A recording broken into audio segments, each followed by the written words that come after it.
Setelah muhasabah, timbul pertanyaan, apakah kebaikan saya tidak termasuk kebaikan yang sia-sia di sisi Allah? Apa tolak ukur yang dapat dijadikan acuan sehingga saya yakin bahwa kebaikan saya juga dinilai baik oleh Allah? Tolak ukurnya, ya, kebaikan yang dinilai oleh Allah itu disebut amal soleh. Ya, tidak semua kebaikan, tidak semua perbuatan itu dikatakan soleh. Ya, tolak ukurnya itu.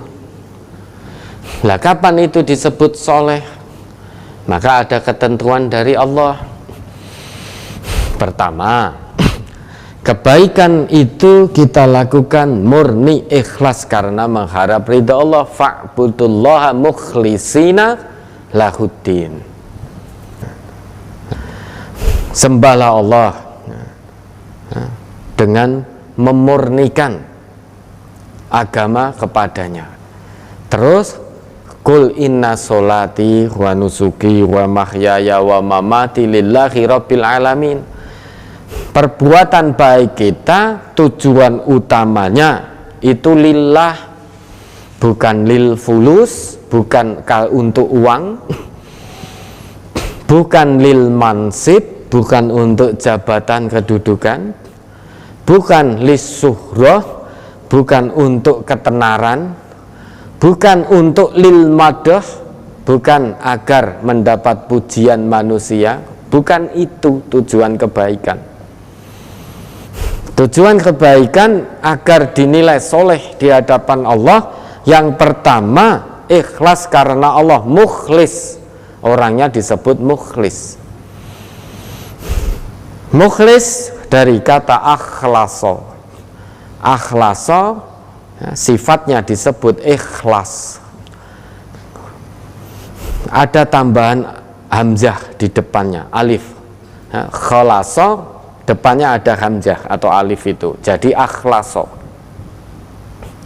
Kalau khalaso itu murni, jernih. Kalau akhlaso ada usaha untuk memurnikan atau menjernihkan. Misalkan di dalam ini ada air, airnya jernih, tidak tercampur dengan kotoran, maka airnya disebut kholis. Nah, ketika tercampur kotoran, debu atau apapun, misalkan lalat dan lain sebagainya, saya berusaha memurnikan air ini dari kotoran yang mencampuri di dalamnya. Usaha saya ini disebut akhlaso. Nah, dalam hal ini tentu usaha yang dimaksud adalah memurnikan hati, memurnikan niat. Jangan sampai kebaikan yang saya lakukan itu karena yang lain-lain. Kalau awalnya itu karena mengharap yang lain-lain, entah mengharap uang, mengharap pujian, mengharap ketenaran, maka segera tashihun niyah, luruskan niat. Jangan sampai kebaikan kita lakukan karena bukan untuk Allah menjadi sia-sia, tidak dapat nilai kebaikan di sisi Allah sehingga tidak disebut soleh. Itu pertama. Yang kedua, tolak ukur kebaikan kita di sisi Allah dianggap dan disebut soleh itu ittiba'u Rasulillah. Qul in kuntum tuhibbunallah fattabi'uni yuhibbukumullah. Jadi dengan mengikuti Rasulullah, apa yang dibawa oleh Rasulullah, apa yang dicontohkan oleh Rasulullah. Jadi berbuat baik saja tidak cukup kalau tidak mengikuti ketentuan Rasulullah. Maka tolak ukur kebaikan itu diterima oleh Allah harus memenuhi dua syarat tadi. Pertama, ikhlas karena Allah. Yang kedua, ittiba'u Rasulillah, mengikuti apa yang dicontohkan, dituntunkan oleh Rasulullah. Baru itu disebut soleh. Ikhlas karena Allah amal soleh itu tidak bisa dilakukan tanpa iman. Makanya orang-orang kafir itu banyak perbuatan baiknya namun tidak disebut soleh oleh Allah. Mengapa? Karena mereka melakukan perbuatan baik itu landasannya bukan lillah, tidak ada keimanan. Maka a'maluhum kasarab, hanya disebut amal biasa, bukan amal soleh. Amal biasa yang seperti fata morgana. Dikiranya dia melakukan suatu kebaikan, ternyata di hadapan Allah tidak mendapatkan balasan kebaikannya, maka laksana fata morgana. Fata morgana itu kalau di tengah teriknya panas matahari, kita haus, tampak di jauh itu semacam ada air. Namun saat kita dekati air itu ternyata tidak ada. Itu fata morgana, sarab. Begitu pula orang-orang kafir. Mereka mengira melakukan perbuatan baik di dunia ini, mengira nanti akan masuk surga. Sampai di sana, apa yang diharapkan tidak ada. Tidak mendapat balasan kebaikan dari Allah. Maka perbuatan baik orang-orang yang tidak mengimani Allah, tidak mengakui Allah sebagai satu-satunya Tuhan yang hak untuk disembah, maka tidak disebut soleh, hanya amal biasa, hanya disebut amal. Namun kalau itu landasannya iman, ikhlas hanya mengharap ridha Allah, kemudian ittiba'u Rasulillah, maka disebut al-a'mal as-solihah, amal soleh. Sehingga amal soleh ini bukti nyata dari pengakuan keimanan seseorang. Sehingga iman itu bukan di lisan, iman bukan di mata, iman bukan di telinga. Iman itu ada di dalam hati. Kalau hatinya dipenuhi dengan keimanan, maka lisannya juga akan lurus, matanya akan lurus, penglihatannya, pendengarannya juga akan lurus, tidak neko-neko, kemaluannya juga akan lurus, tidak disalurkan kecuali hanya pada yang halal. Itu kalau hatinya dipenuhi dengan keimanan. Maka Nabi kan bersabda at-taqwa hahuna, taqwa hahuna, taqwa hahuna. Ini loh dalam hati jenenge takwa kuwi. Karena kalau hatinya dipenuhi dengan keimanan dan ketakwaan, maka lisannya, ucapannya akan soleh. Berkata baik itu termasuk amal soleh. Penglihatan, melihat yang baik itu termasuk amal soleh. Mendengar yang baik-baik itu bagian dari amal soleh. Ya. Tangan ini digunakan untuk yang baik-baik, bekerja mencari rezeki dari yang baik-baik, itu amal soleh. Kaki digunakan melangkah ke tempat yang Allah ridhoi, itu amal soleh. Maka pengakuan iman seseorang tidak cukup di lisan, harus sampai turun ke mata hati, kemudian dibuktikan dengan amal soleh dari ujung rambut sampai ujung kaki. Sekalipun kita seringkali mengucap iman melalui lisan kita, namun lisan juga masih sering dusta, sering fitnah, sering caci maki. Kaki digunakan melangkah ke tempat-tempat yang tidak Allah ridhoi. Kemaluan disalurkan kepada yang tidak halal. Sekalipun kita sudah sholat, tetap amal kita tidak soleh. Karena yang namanya iman harus dibuktikan. Buktinya apa? Amal soleh itu bergandeng begini, melekat. Wa basyiril ladzina amanu wa amilus solihat. Berikanlah kabar gembira bagi orang-orang yang amanu, iman, yaitu beriman, wa amilus solihat, dan beramal soleh.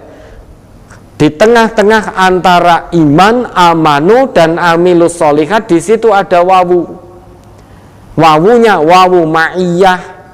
Wawul ma'iyah itu fungsinya lil ilsaq, untuk melekat, merekatkan.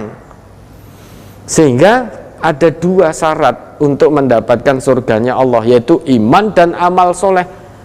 Amal saja tanpa iman tidak disebut soleh, maka tidak diterima oleh Allah. Iman saja, pengakuan di lisan, tidak dibuktikan melalui perbuatan nyata, dari ujung rambut mau sampai ujung kaki, tidak diikuti, dibuktikan dengan amal soleh, juga tidak akan diterima, tidak layak mendapatkan surganya Allah. Yang pantas mendapatkan kabar gembira berupa surga dari Allah itu iman dan amal soleh menurut ayat itu. Dalam ayat itu ya, Al-Baqarah ayat 25 atau berapa itu, saat Allah hendak menjelaskan surga, siapa saja yang berhak masuk ke dalam surgaku, yaitu surganya Allah, Allah sebutkan syaratnya dulu. Gambarannya, ini kalau ada satu perusahaan ingin merekrut tenaga kerja, perusahaan ini punya aturan, syarat-syaratnya disebutkan, salah satunya yang bisa setiap hari datang jam 7 pagi. Maka secara otomatis yang datangnya di atas jam 7 pagi tidak lolos, tidak diterima. Itu gambaran mudahnya.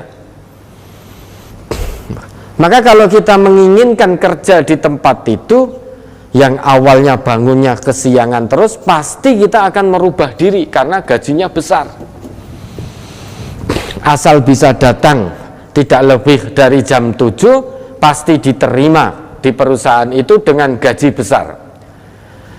Biasanya ada di antara kita bangun kesiangan jam 8, jam 9, sudah barang tentu tidak akan diterima menjadi karyawan di perusahaan itu. Kita tahu begitu, pasti ya, banyak orang yang akan berubah, berusaha sekuat tenaga, tidak bangun kesiangan lagi, bangun pagi-pagi, ya, siap-siap berangkat sampai tempat itu tidak lebih dari jam 7. Karena salah satu syarat diterimanya sebagai karyawan di tempat itu datang tidak lebih dari jam 7. Itu kriteria yang boleh diterima di tempat kerja itu. Lah begitu pula surganya Allah.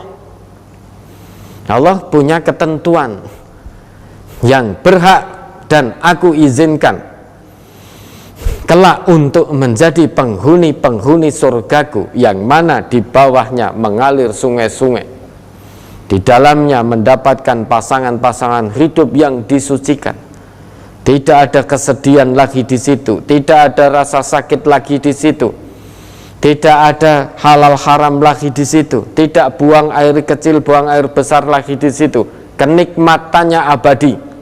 Tidak pernah luntur kenikmatan yang ada dalam surgaku. Kriterianya pertama, harus iman kepadaku. Kriteria kedua, harus membuktikan keimanannya dengan amal soleh, dari ujung kepala sampai ujung kaki. Ya, bukti bahwa itu amal soleh, maka dia melakukan satu perbuatan, tujuannya yang utama harus diperuntukkan mengharap ridhoku. Selain itu harus mengikuti tuntunan Rasulku. Kriterianya itu dari Allah. Nah, kita harusnya, kalau tadi terkait urusan pekerjaan saja, banyak manusia yang mau berubah, berusaha datang tepat waktu, tidak lebih dari jam 7. Tentu ini surga, janjinya Allah. Masa hati kita juga masih tertutup, tidak mau? Harusnya usaha kita untuk berbenah lebih daripada usaha kita berbenah dalam masalah duniawi tadi. Harusnya lebih semangat lagi, lebih ini lagi, lebih itu. Karena kriteria diterima di surganya Allah, Allah pasang kriteria iman dan amal soleh itu. Iman dan amal soleh. Imannya dibuktikan dengan amal soleh. Sekalipun lisan ngaku iman, kalau masih zina, masih kholwat, masih mabuk, masih korupsi, masih menyakiti hati saudaranya, maka imannya belum terbukti dengan amal soleh. Jangan harap surga kalau begitu. Maka baca ayat dengan hati yang salim, sehingga kita akan bisa menarik ibrah pelajaran. Tidak menutup kemungkinan hati menjadi bergetar, tidak jarang air mata meleleh kalau membaca ayat Allah, hadis Nabi dengan qalbun salim, dengan mata batin, diresapi betul, dirasa-rasake. Gunakan ayat dan hadis untuk nduding dirinya sendiri, jangan untuk nduding orang lain. Jadi baca ayat dengan mata batin, kemudian resapi ayat itu, pahami, duding pada dirinya sendiri. Oh, saya telah melakukan ini. Oh, menyimpang dari ayat ini. Saya telah menyimpang dari hadis Nabi yang ini, dan seterusnya dan seterusnya. Jangan gunakan ayat hadis untuk ndudingi wong liya. Kalau kita gunakan ndudingi wong liya, sudah kita sibuk dengan orang lain. Kamu salah, kamu salah, kamu salah. Lah kowe, aku bener dewi. Akan seperti itu jadinya. Ya, ukuran kebaikan itu landasannya iman. Iman dibuktikan dengan amal soleh. Untuk bisa disebut amal soleh, maka harus ikhlas karena Allah. Ikhlas karena Allah saja tidak cukup, harus mengikuti tuntunan Rasulullah. Ini ibarat dua sisi mata uang yang tidak bisa saling terpisah. Ikhlas tok karena Allah, aku ikhlas tenan iki, tetapi ternyata tidak sesuai tuntunan Rasulullah, maka Allah juga tidak akan menerima. Mengikuti tuntunan Rasulullah tetapi tujuannya bukan untuk Allah, untuk yang lain-lain, maka juga tidak menjadi soleh, tidak diterima. Kita harus ikhlas karena Allah dan ittiba'u Rasulillah. Ya, ada lagi?